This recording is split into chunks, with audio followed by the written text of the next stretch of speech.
Question number 92। Which of the following is an anabolic pathway? इनमें से कौन एक एनाबॉलिक पाथवे है? Option A photosynthesis, option B protein synthesis, option C both option A and option B, option D respiration.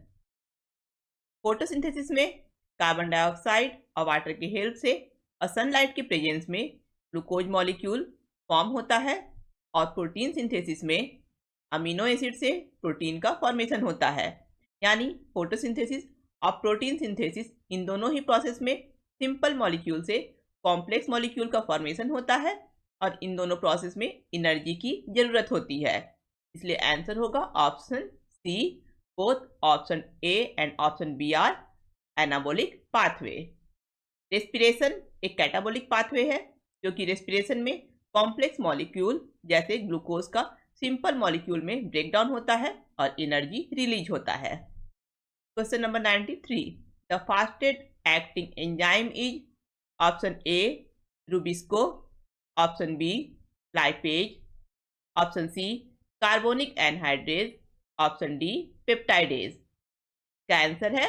Option C, carbonic anhydrase एक fastest acting enzyme है। Question number 94। Which of the following statement is incorrect? इनमें से कौन सा statement गलत है? Option A most enzymes are proteins but some are lipids.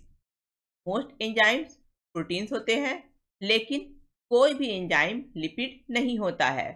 यानी option A का स्टेटमेंट गलत है, इसलिए आंसर होगा option A. Option B enzymes get damage at high temperature but in certain organisms they are effective even at temperature 80 to 90 degree Celsius. Enzymes high temperature पर damage हो जाता है, लेकिन कुछ ऑर्गेनिज्म में एंजाइम्स 80 से 90 डिग्री सेल्सियस पर भी इफेक्टिव रहता है। ये स्टेटमेंट सही है। Option C substrate binds with enzymes at its active site. Substrate enzymes के एक्टिव साइट पर बाइंड होता है, ये स्टेटमेंट सही है।